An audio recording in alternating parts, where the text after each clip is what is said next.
What is happening, everybody, man? Thank you guys tuning in to another episode of Expert Mentors Live. We got the one and only Mr. Jimmy Nelson back in the house. What's happening, brother? Oh, brother, thank you for having me, and I appreciate it as usual. And super excited to be back in here with you again. And again, man, 311. I just keep watching your count, like just keep hitting up, and those numbers are crazy.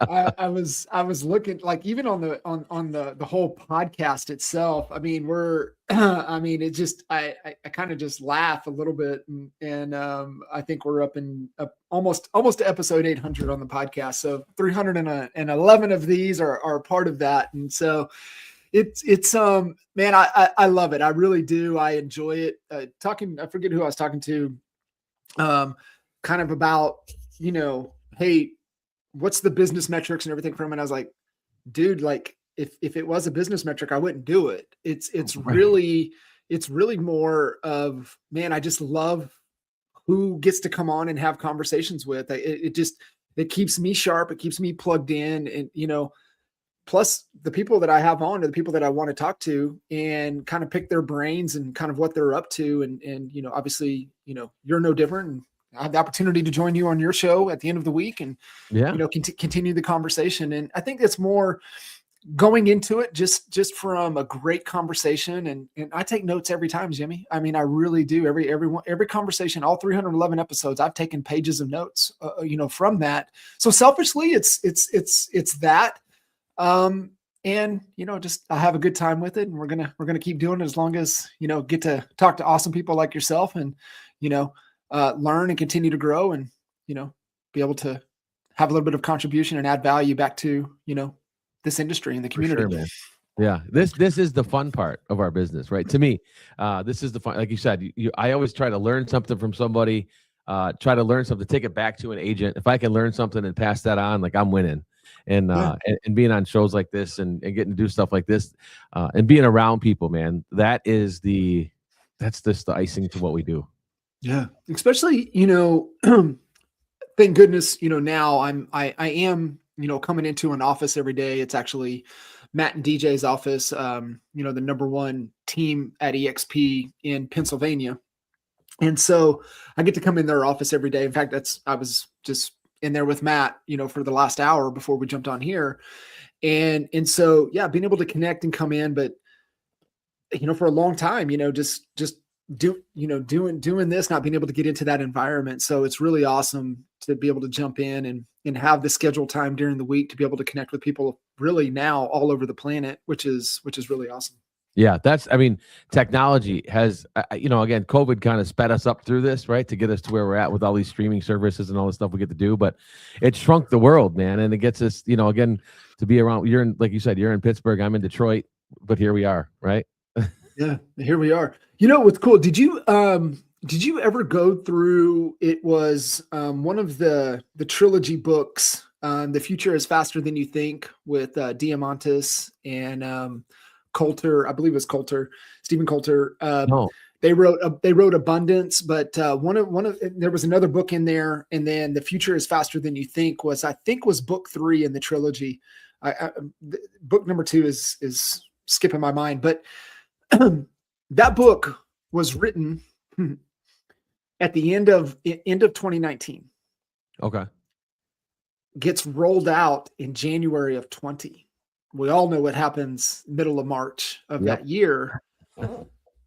But the story opens up to where they talk about where technology is, and the future is faster than you think. And obviously they get into flying cars and, just, thinking about commutes and why more people will choose to move out of the cities and into the rural areas because of the commute is going to be, quick, right? And Yeah. they're just talking about all of the speed of transportation and the emergence of AI to the point of, AI will be able to pull all of the events out of your calendar, and knowing that you got to commute to this location, that down to the point to where it'll automatically order your Uber, and your Uber's waiting for you in alignment to what's going on in your calendar to be able to kind of coordinate commutes and travel. It's really fascinating, but they break down industry by industry, and inside of real estate, they only talk about one company Now, keep in mind, Jimmy, this was written in the end of 2019, Right. and gets released public in January of 20. They in real estate they talk about one company, EXP, Yeah. and Funny how that works. inside of there too, they also get into avatars Okay. and what happened with during the pandemic, what happened with the avatar side of things, but being able to like what you were talking about, even the Star Wars type of Star Trek, being able to have the hologram being present in certain dynamics and situations. It's a really, really good book. And then when you put into context the timing of when it was written and when it was released and what transpired, a couple months later, to your point, Yeah. the whole it accelerated technology probably by a decade. Yeah. What happened in 6 to 9 months collapsed about a decade of time on technology. Yeah. Yeah. And again, the impact that it's had too. So, again, living in the Detroit area. So my youngest son is a freshman in high school, and we got a note home from school. School was canceled again a couple weeks ago, but they're out of snow days. So they don't have any more snow days left. So if school by chance gets canceled now, they're just going to go online. So they've Yeah. just adjusted everything. So there is not a snow day left. They have to get up and then get online, and they're going to be in the Google classrooms. And there is no more snow days, which I'm like, Yeah. wow, I'm glad they didn't have that when I was a kid. Same. Oh, We look forward to those snow days. praying for snow days, man. And Yeah. but now it's like this technology piece. And again, he's 14, but he got up. They've already had one, at home day. So he gets up, gets on his computer, and has to sit at the table and gets in his Google Classrooms and does his thing. And it's pretty wild, man. And again, like this technology thing and this AI, you brought that up, it has sped everything up. But one thing that I've found with agents, you've been doing this for a long time too, and you understand, you've helped agents with tech, and you've helped agents with systems and processes and how do they do this, and still, there's agents that are still failing, right? Like Mhm. they can have the top technology and the AI and all the things, but one thing that I've been in this deep dive and found out is AI doesn't help you calm your chaos down. It amplifies your chaos. Yeah. So if you're already living in that chaotic system, right, that world, like you said, your schedule, yeah, you can take your schedule and AI can help you build your schedule. But if it's already chaotic, AI just amplifies the chaos. It doesn't slim anything down. It just makes it worse. Yeah. That's in, I think because we're in kind of that transition, right? Really moving from the knowledge worker to what I love in my conversations with Eric Post. Have you met Eric from Whoosy? I haven't. Yeah, he's definitely one of the at the forefront of kind of this AI revolution, especially the way that he thinks about it. A lot of the similarities that align with what Jeff Woods talks about in the AI driven leader, but Eric has a little bit different philosophical kind of take and approach on it, and obviously he's built one of the best tools, especially for real estate with Whoosy, Yeah. and was built out of a necessity as he was solving a problem for his daughter at school, and everything that he's built within the Whoosy ecosystem is all built around solving a problem. If you get a chance, go to Eric Post, ERICPOST.ai, and read his manifesto. Okay. It's a 10-page manifesto right there on the site. But ericpost.ai, go read the manifesto. It is a must read. Everybody I get a chance to talk to, especially when we start talking about AI, I point them over to Eric, and he's got a really interesting take because we, have been kind of the knowledge worker based where, you could kind of put a guardrail up around or a paywall around some information. Well, Right. there is no paywall. I mean, all the information's out there. So really, to your point about it's going to amplify the chaos, but that's where wisdom comes in, right? Wisdom comes through knowledge, comes through experiences, comes through the trials, the tribulations, standing in the fire. And I mean, that's just really right. We're kind of, hardened and designed Yeah. and crafted through our experiences. And so that's where the wisdom really comes from. Yeah. And moving more into there, because if you just take AI at what it's giving you without any, critical thinking capabilities and how to discern and truly problem solve and really the critical thinking side of things, it's going to fool you, and it's going to gas you up. It's going to make you feel like you know more than what you really do. But that's where the discernment and the wisdom really comes in, to be able to like, that's a little BS. Let's dive off of this a little bit. Let's like go down a path that I know to be more true. So it's really interesting. But he gives a really thoughtful way to think about the direction and the future of AI and where we're going, especially with business.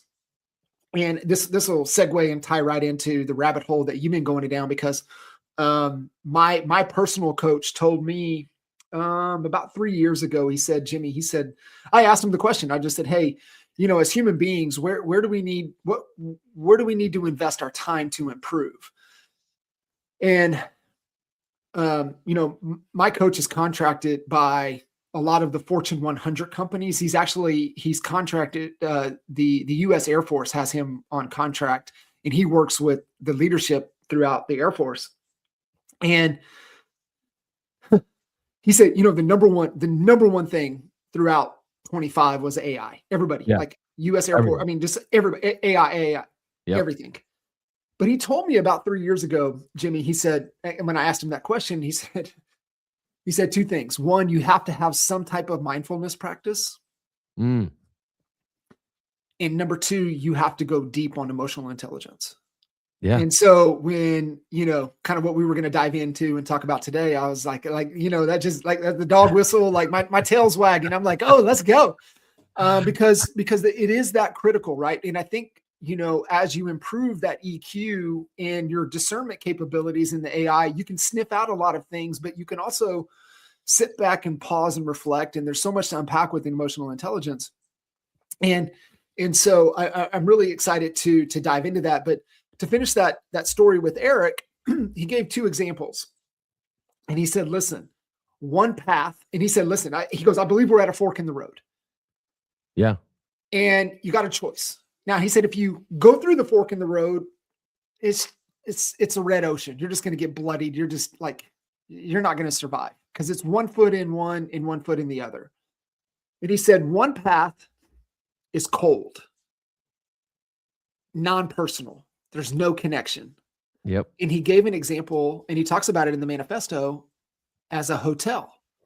And he said, imagine walking into this sterile, cold hotel where you see no human. Right. But it has face recognition. You have face recognition. You're going in, you have cameras, the doors are opening. You get to use, some type of code or fingerprint. You get into your room. You can order everything up, or you have it in your room and you can get access to it, or you go and there's a section inside of there to where you don't see a human. And I don't know how much you've been traveling, but some of the bigger airports, especially like DFW, they have the non-manned convenience stores, right? I was going to bring that up because I've seen it. We're already seeing it. So that's one path. And then he said the other path, and this is the path I love. This is the path I choose. This is the path I will go down until I can't go down this path. And it's the Ritz-Carlton. It's the above and beyond. It's the unreasonable hospitality. Yeah. And that's the things to where AI does the efficiency behind the scene, but it's still you connecting with another human and really utilizing AI to know everything you need to know about the guest coming in. And you already know, and every Ritz experience I've had, they already know what you need before you even need to ask. Yeah. And they're so preemptive in the way that they deliver and do things. That's the direction I want to go. That's the direction I believe will have the most impact. Could be wrong.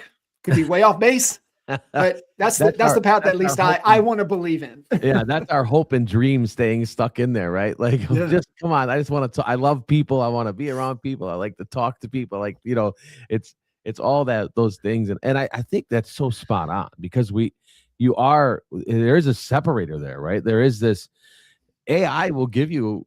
You can and I'm coaching agents now, and I'm telling them the same thing. Like, you have to be prepared when you go. It used to be. It was always if you're going on a listing appointment, you need to know what the Zestimate is because your clients, your potential client's going to already check what the Zestimate is. Sure. Now, your clients are going in the chat and typing in, "How can I sell my house by myself?" Mm-hmm.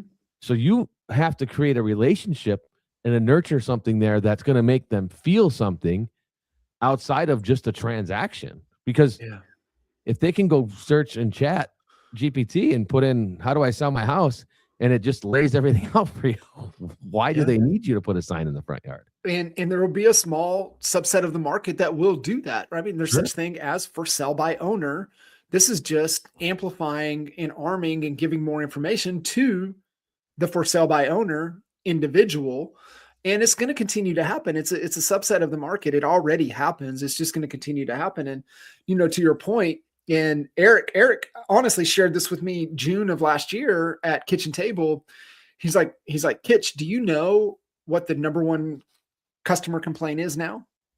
And I'm like, well, it's always been communication. He's like, yeah, it was. He said, but now it's the buyers and sellers believe they know more than their real estate agent. And I'm like, 87%, maybe 90% do know more than their real estate agent. And it's just like, it's the leveling up of the industry. It's the thinning of the herd.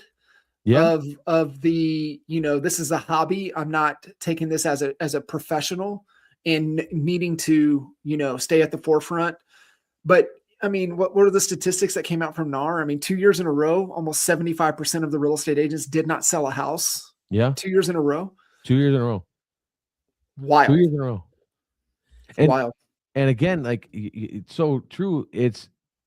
There is the communication part, but then the social media we have, but I'm really good at social media, right? Like, it's like, yeah, you can put some posts out there. Great. It's great advertising. But at the end, and we've just seen this influx the last couple of days with the character, right?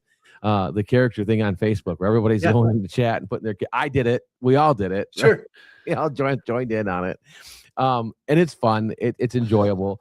But at the same point, it's when are you doing the business? Like, I have this conversation with our state broker here all the time about agents and them not knowing the contract, right? The basic purchase agreement or your listing contract, them not knowing what's on it. They're just getting it signed, hopefully, and putting a house up for sale. Do they find all the things on it? Do they know what's going on in the contract? Or it's pre-filled out. So I just kind of like type some buttons and it fills out and I send it out, or I have a transaction coordinator that does all that. So that's the scary part. And I think that leads back to the 70% of agents don't sell anything, is because so much is done for you, or this perception of I sell 1 million homes a year, but I sold 4, because I put it all on social media, and ChatGPT told me what to say, and it gave me this really good Facebook post, and I put it out, right? And, I have agents that hit our coaching all the time, and they say, well, they don't want to talk to anybody on the phone, and they're going to build their business through social media, which there is a way to do that. And there are plenty of agents that have been very successful at building a business via social media. But that doesn't mean you just post stuff, right? That means, a go Bethke, you work your social media. That's what her full-time job is, social media. Yeah. She writes every one of her posts. She writes every one of her emails. Like, she is like, she takes it, she treats it like a business, not a hobby. Yeah. She's obsessed, right? So you look at kind of the characteristics of obsessed, committed, and interested.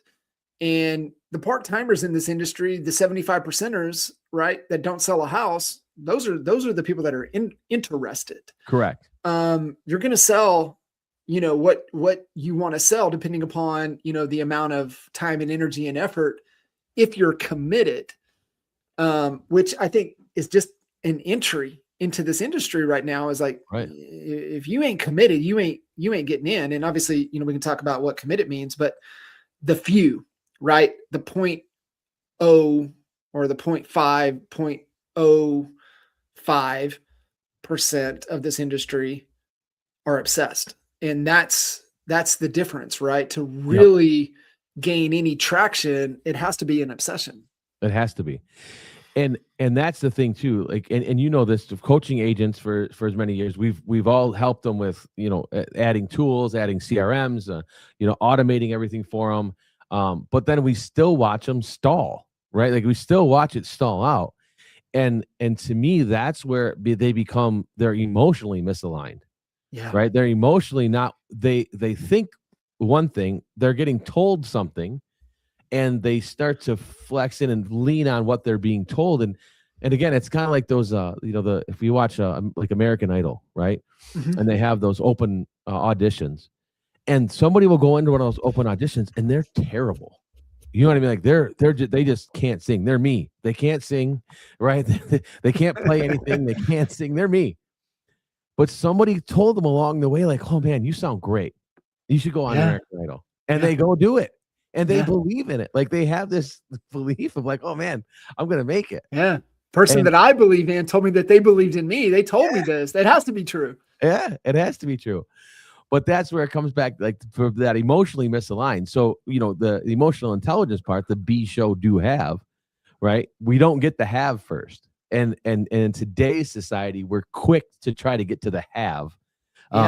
Before we do the exercises to get to the have, we try to hit that fast forward button and get there instead of the figuring out who do I want to be, right? What does that mean? What does it look like? Who do I want to be? Is there someone out there that I look up to that I want to be? Then can I do those things that person does? Can I show that I can do it consistently? Then I get to have at the end. But typically, a lot of times, agents especially start to work in the backwards. And it happens even quicker if they get a deal early on, right? If we all know that agent that rewarded for bad behavior. Got their license and sold their aunt's house and, made, $7,000. And they're like, this is easy. And then 6 months goes by and they haven't sold anything else. And they're trying to get out of it because they've spent all their money. They got their commission check. They put it all back into their broker fees, their board dues, their and now they're realizing like, holy crap, that one sale doesn't last very long. And they probably went and bought a new car off that one sale. Yeah. Yep. Yeah. And that's the whole getting rewarded for bad behavior. But there's a little mental conflict concept around that, is that skipping steps only presents the illusion of speed. So think about the steps that they skipped because they got the reward faster than what they should have. Yep. And they just didn't have the right guidance and mentorship and leadership and coaching around them to be like, nah, dog, that ain't normal. Like, no, here's what we got to get, right? Like this is going to come back and haunt you because now you have this false belief. Let's get rooted back into what it really takes, the fundamentals, the foundation. Get back to John Wooden 101, right? How do we put our socks on? How do we put our shoes on? How do we lace our shoes up? Why? So that we don't get blisters and become compromised and not being able to add value and help the team. And we become, not being able to play up to our potential because we didn't put our dang shoes on the right way. And I think that's just a great reminder in this industry. But Jimmy, take us down the rabbit hole, man, because, kind of where this connection comes, and especially on the emotional, the EQ side of things. Let's jump in and unpack that, and how it's kind of aligning in why it's important now, as in more so now in moving into the future. Yeah. And I think, I know this from working with agents, but how much more important it is right now, because everybody is just pushing AI, right? Every mastermind event you go to, everything you see, every advertisement, it's AI. If you're getting a CRM, it has AI built in. If it has this, it has AI. AI is everywhere right now. It's been the biggest thing in our industry, probably the last 2 years for sure, but maybe ever, right? That the most biggest thing that's hit real estate, and entrepreneurs in general, but AI has probably been the biggest thing that's impacted us since probably the internet came out. And so, but what's happened is what we're seeing is inconsistency isn't a discipline problem. It's a regulation problem. And back to your point with the John Wood, like, this is what I need to do on a daily basis to get to what I want. And if I just repeat these things, and I always teach agents, make your schedule real boring. If you just do the same things every day, watch your business just grow. And watch how everything just works, right? And agents start to feel overwhelmed, and they bounce between shiny objects. Right? They bounce. We've all been a victim of it. I'm not doing this because I've never done this. I'm saying this because I've learned from experience of this shiny object. Oh my God, this CRM. Oh my gosh, this system. Oh my gosh, this lead source. Oh my gosh, this is the greatest thing ever. And so we bounce between these shiny objects, but that's because we don't trust ourselves. Right? We don't trust ourselves to just do the work. We're trying to look for that easy button at the end. And when emotions are unmanaged, agents, they choose relief instead of results. So can I just get, I have one closing. Whew, right? Like, yeah. And us that have been doing this for a long time, we start to look at, I'm closing, I need another close. When's my next closing? Right? Like, when's the next closing day? Is great for the client. It's not so great for me, because now that transaction is over. I need another transaction. I should have those already set up. So like, then it goes back to having the systems and everything else. But the emotional part of this is we're so caught up in, again, we have social media and we're comparing ourselves to so many people, and we're looking at all these social media celebrities that are doing real estate, and we're comparing it to that, when we really truly don't even know what their numbers are. Exactly. Right? We don't even really know what they are. Some of us can look them up and find them. But we also know that those numbers can be inflated. They can be deflated. We can look at it a whole bunch of different ways. But the EQ side of this tells me where I want to go, what I want to do. So one thing I do first with every agent that I pull into my coaching program is I break down, what does this mean to them? Because what they all say. They all say, if I ask them how much they want to make next year, 100,000, right? $100,000. what everybody tells you. And it sounds great. And I think that gets told a lot because most people haven't made that much, right? It's six figures. And I just come back and say, okay, why not 90? Why not 110, 115? Why not 200? Why is the stoppage here? There's no intent or thought into the goal. Yeah, it's just 100,000. It's six figures. Sounds great. So, but then that's the first thing we have to do is figure out that part. Instead, what's happening now is we're going into ChatGPT or some other, AI system and putting in, what does it take to make $100,000 in real estate? And it's giving us some bland plan, right? Or some idea, because now people are saying, oh, you don't even need a coach anymore. You can just use AI. And again, that's that fork in the road. I can go down to that convenience store that doesn't have anybody working there and buy all my stuff. Or I want someone that I can, have an emotional conversation with about something that's happening in my business today, right? Or something that's happening in my life today. Because, I've coached high school basketball for 20 some years. And it's one of those things, I always bring this up to agents, and I always say it's off the court issues, right? We all have off court issues. 100%. So always layers deeper. Always layers deeper. Always layers deeper. So you have to find all those things out before you can start plugging AI into it. Now, can AI help you find out some of those problems? For sure. But you have to, again, now know what to put into it. So that's one of the big deep dives that I've been on, is figuring out what to put into it to make sure that we're getting this thing out. So when our emotions are unmanaged, right, we can start to pull our emotions back together before we start, doing this whole problem with AI, right? And the whole thing with technology, systems, everything else, is that technology doesn't create discipline; it reveals it, right? It reveals it because it's oh my gosh, I know, old school. I need 3 hours of prospecting a day. That should be 9 to 12. Right. We all know the schedule that a realtor should keep. And whether that's 2-3 hours, whatever it is. But we then again get into these rabbit holes of, well, I'm going to do this through AI. So now I've spent my 3 hours, my prospecting time working on some AI thing Mhm. that didn't help me get any further. But Did not give me a conversation. right, Yeah. didn't give me a conversation, didn't put me in front of everybody, but my mind tricked me to say I worked today. Mhm. And I go Yeah. home and go, man, I worked really hard today. You were busy. Yeah, you were really busy, but you didn't move anything forward. Mm. So then it's trying to figure out how do I move this forward, right? How do I become this whole thing, right? How do I do this? And that's where this human plus idea that I came up with through the what I've been doing is emotional intelligence before AI, Mm. right? Self-awareness before automation, and your identity before you start to scale. Because we have to figure out those things first. If you haven't figured out who you want to be and why you want to be that, it's hard to automate it and scale it if you don't really know what the basis of it is, Yeah. right? And so it's just, it's trying to make agents more calm and be a little bit more decisive with their decisions, and being operators of AI instead of AI operating them.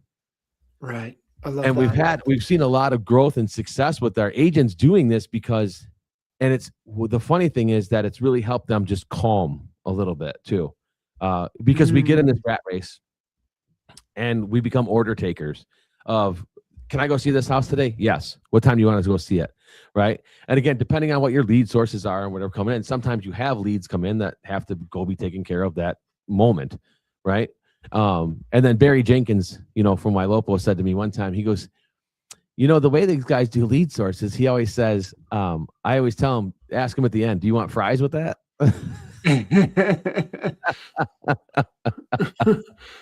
He goes, because all you're doing is taking a fast food order and going and meeting somebody at 123 Main Street. And so, Yeah. get off the phone, do you want fries with that? And I thought that was hilarious. But we do get into that rat race of, I have to do this, I have to do this, I have to do this. And so but is that who you even want to be? Right? Who's that person you want to be? And because we have so much burnout in this industry, Mhm. plenty of agents that will do 100 transactions this year. Mhm. And are they happy doing 100 transactions? Or are they miserable doing 100 transactions? Because the Most money's of one. them most of them are like 99% of them are miserable if they're doing Yeah. 100 transactions. Yeah. And I think it's not intentional. I think there might be an ego play there. I think it's more of a lifestyle than it is an actual, what am I really building? Am I actually building a business? Am I actually building anything? And is this like, you know, spinning off opportunities for me to, you know, switch and start building some wealth? Or am I just have a high paying job? Right. Yeah. Yeah. And that's the thing. Are we, we're not creating necessarily top producers, but what we're creating are operators, people who can actually run their business without being run by it. And to me, that's very important because again, I love my kids, my wife, my two boys. I want to be able to spend time with them, and through the emotional intelligence piece, this is another thing you figure out. We start to feel guilty when we're at home, and we should be at home. But should I be out showing houses right now? Should I be at an open house? But I'm at my son's basketball game, and but I should be doing this. And then when we're out showing houses or doing this, we should be like, oh, should I be home now? So you get this push pull of this guilt of, should I be doing this right now? And until we learn how to blend sort of this work life blend, because I've stopped using work life balance because it doesn't exist. It's not a real thing. Yeah. No, it But is. It is a we get, blend. yeah, Yeah. we get to blend. So how do we overcome that? Right. So I think we've all been there. We all fall into that trap every so often. Yeah. What are the tools? Where's the thinking? Where does the shift happen? How does it happen? It happens because again, who you surround yourself with matters, right? Like you have to Mm. be talking to the right people. The shift matter, and again, before we end up quitting the business or getting out of it totally, or getting divorced because we're doing so much work, all these things that are happening, but we have to start thinking like, what does this long term look like for me? Yeah. right? How do I want this to look 5 years from now? And again, I'm 52, so my brain works a little bit different now, and than it did when I was 25. Um, but what do you want this to look like 5 years from now? Do I still want to be doing these things, right? And so how is it, we go into this and figure this out through, again, goes back to the emotional intelligence. Who do I want to be? Those things that person do that. Can I do those things? Can I stay consistent with them? And does that match my lifestyle and my financial lifestyle as well? Because then we can directly correspond. How many conversations do I need per day to get to that number? Because we already know the statistics, right? We already know how many conversations it takes to get to 100,000, or how many it takes to get to 200,000, or how many. We already know those numbers are there. Those numbers haven't ever changed. Math is the math. You can math that out. But yeah, you have to know why. Why are you wanting to do that? Right. That's the thing. And so you have to find your why. Now, using AI, it can help you find that. Mm-hmm. But you have to know what you're putting into it. Mm-hmm. And one of the biggest things I found with it too is once you start to tell it to ask you questions, right? So if I go into ChatGPT and tell Chat, you are John Kitchens, right, coach, and then it's gonna go find you, and it's gonna give me a message based on what your tone is, based on what your internet presence is, right? So that's another funny thing too, was if you put yourself into ChatGPT and tell it to talk to me like Jimmy Nelson, it's funny because it comes back and it's like, oh my gosh, is that what I really say to people?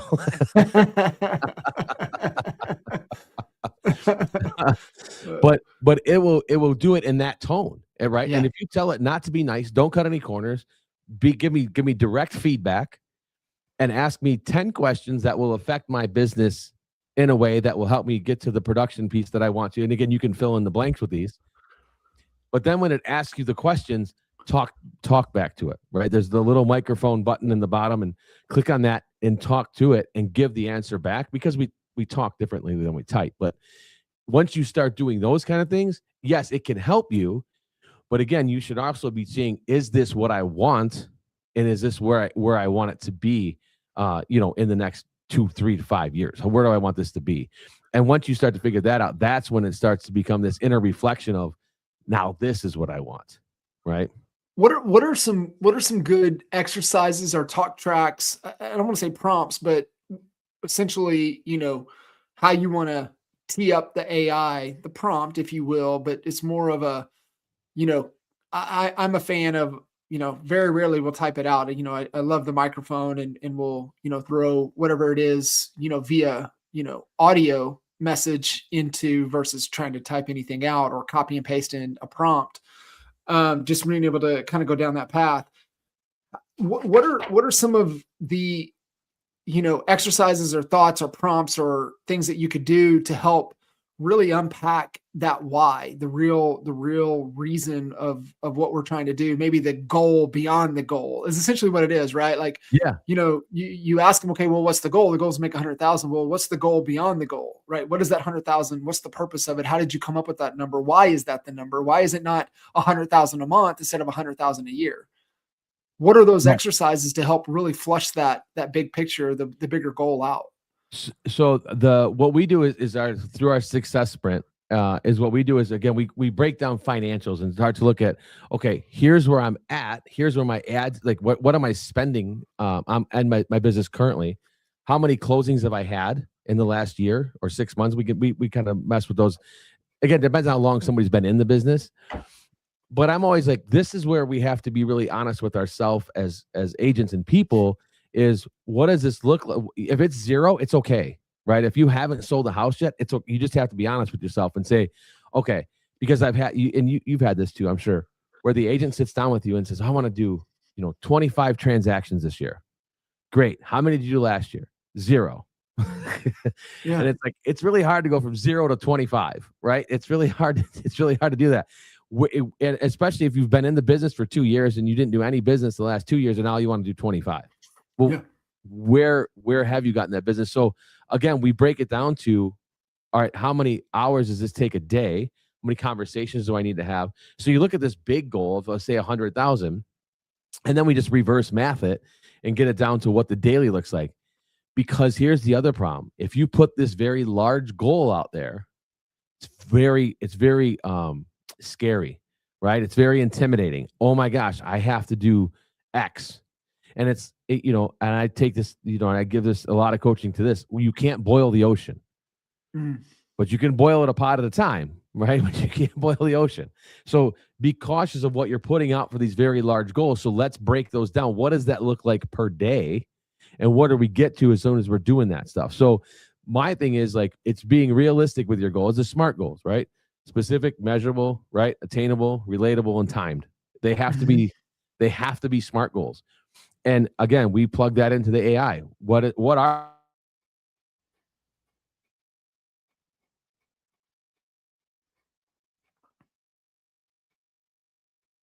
and that's where it starts to come into play, right? Where I can actually then use AI to help me get there and start to plan it out. But I got to know what the end result is and what the daily is. Then I can start to figure out what that looks like on a daily basis. Yeah, and I think also the understanding, the business goal is meant to be just a step along the path, right? Like it's not the end all be all. It's just the mechanism to move us closer to where we want to be. In fact, and I know how connected you guys are in relationship that you guys have with Chris Voss, and I think it was one of his emails that came out last week, and it really hit me on this, was vision drives decision. Yes. Decision drives action. No vision, no deal. So it was just a great reminder of, man, the decisions we make have to be driven by the future that we want to have and the future that we want to create. And so my goal, like you were talking about, better align to the bigger picture. Where is it just a survival default that most people can't think beyond kind of the immediate goal? They can't think into the future? I think so. And then I think there's we're scared of the unknown too, right? We're scared of the unknown stuff. The risk that it takes, people, a lot of people don't realize how much risk we're taking on a daily basis being a realtor. Yeah. You know what I mean? We're waking up every day and we need to go find somebody else that needs to buy or sell a house. Like that's really what we should be doing, every day. And so the risk, I think that's one of the risks. We're trying to, we always look at the short term. What's my fastest way to money, right? What's my fastest way to survival? And that's what's going to help me get there. But if we just keep doing the fastest to get there, how long do we want to continue to do that? Yeah. How long do we want to get up every day and just speed through this thing every day so I can do what, right? Get because we all do this for a living. So we all need the money to pay our bills and, do all those things. But how long do I want to keep scrambling to do this when I can set this up for a long-term play? Right? Yeah. So one of the prompts that we use too is describe how my current sales approach aligns or conflicts with what insert your company there. It conflicts with your principles of integrity, curiosity, and service. So once you put that in, so if I were to say, describe how my current sales approach aligns or conflicts with, John Kitchen's coaching principles of integrity, curiosity, and service, it's going to help me start to lay this out. Like, does it align or does it conflict with what I truly believe in?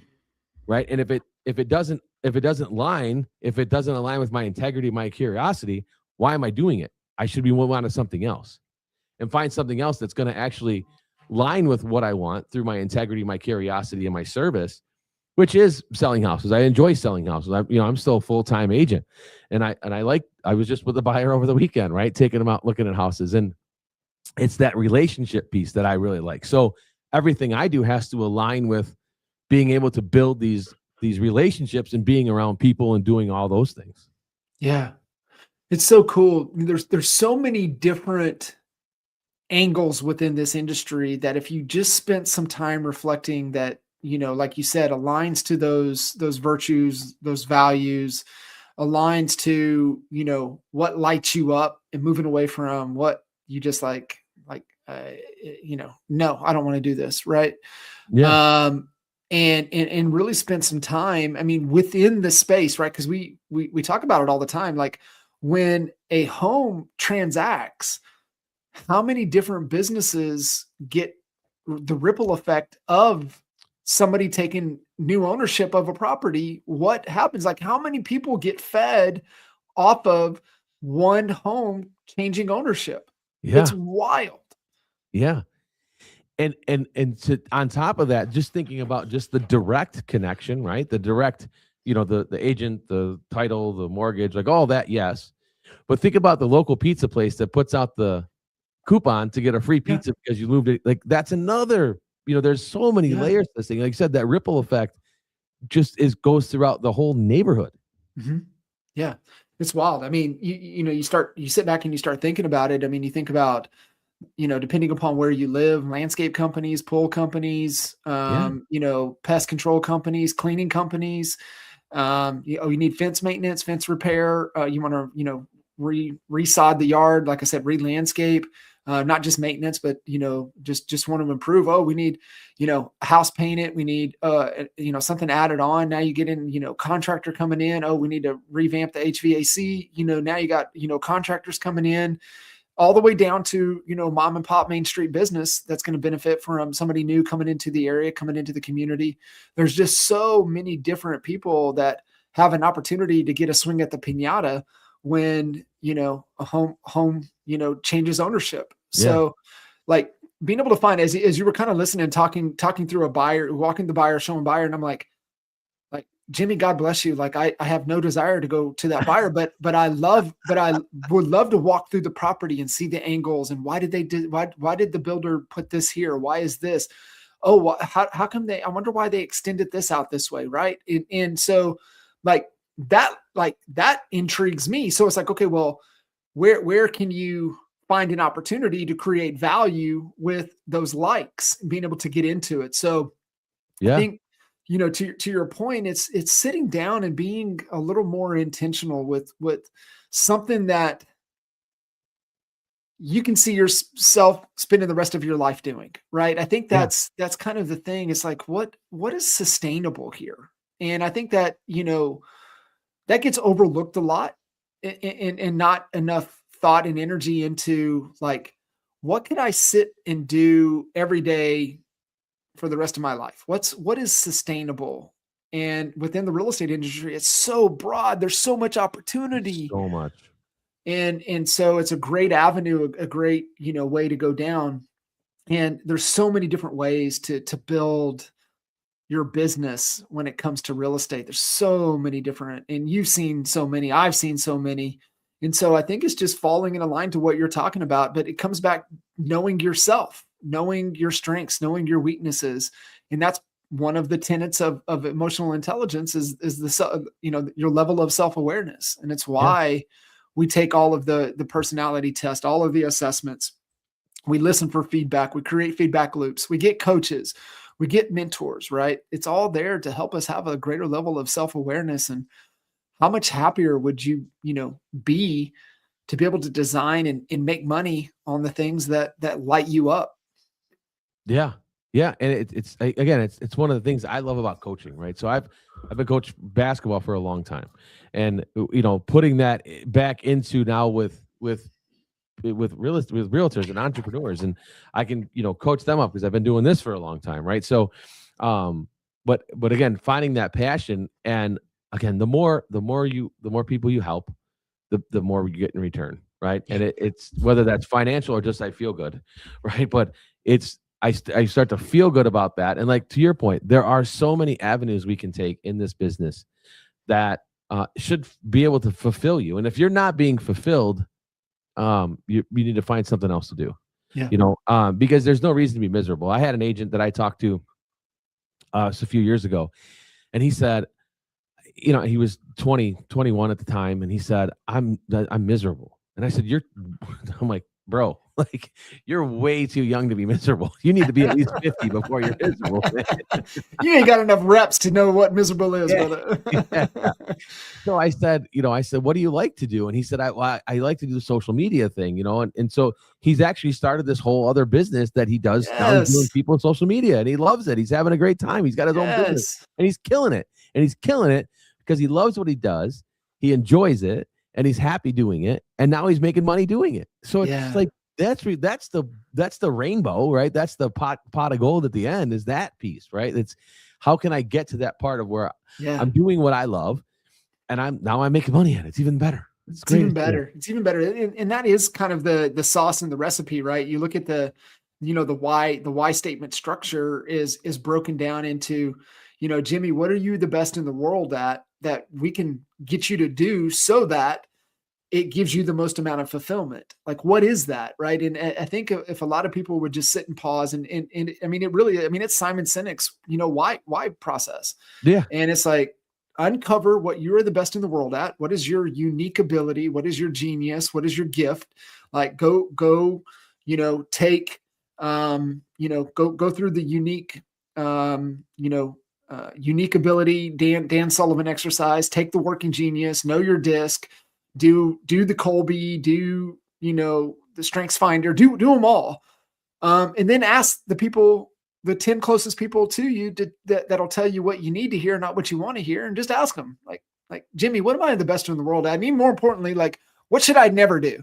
And get that insight, get that honest, real feedback from real humans. Cause the AI is just going to gas you up. Yeah.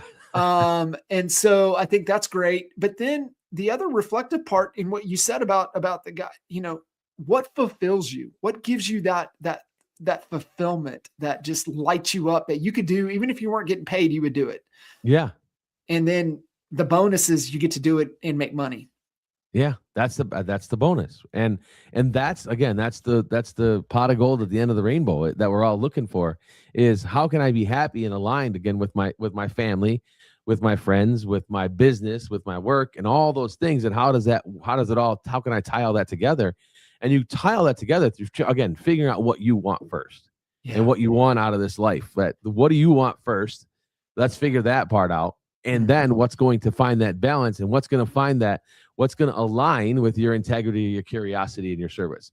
If it doesn't, and again, it's when you have to figure out if it doesn't align with those things, do something else, right? Then you're not the best in the world at it because it doesn't align with what you even believe in. Right. So you can't be the best in the world at it because you don't really even believe in it. Yeah. That is so good.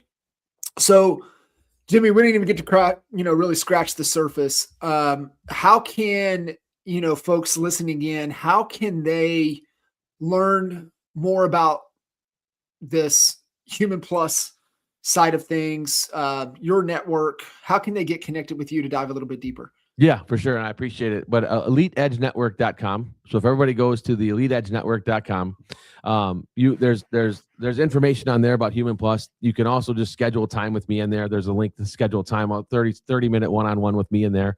To again, make sure this even makes sense to people that are out there. We've done this deep dive on this thing and figured this thing out. So, and it's helped a lot of agents out. So, but if you go to EliteEdgeNetwork.com, there's a place on there to schedule time with me. There's different levels in there. We have a built out a community. The Elite Edge Network community is there too. So we've got, about 100 people in the community that are sharing ideas and doing some different things in there as well. So we've built out a community of people that are sharing information, caring for each other, and looking for the best for each other. And that's one of the biggest things that I take away from all this. If we can all just do better and be better, it's just better for the world, man. That's where I'm at. So good, brother. I appreciate you. Fantastic as always. I know we'll have to run it back and do it again, and look forward to diving deeper with you and hear more about this Human Plus side of things. And I agree, man. EI before AI. Yes, sir. Yes, awesome. Sir. I appreciate the time, my man. And again, and then the webinar every Thursday at 2 p.m. Eastern time too. So, but you can find all that on the website. Okay. Awesome. Guys, go get connected with Jimmy, and we'll catch you guys on the next episode. Jimmy, appreciate you, brother. Thanks, buddy. See you guys. Thanks.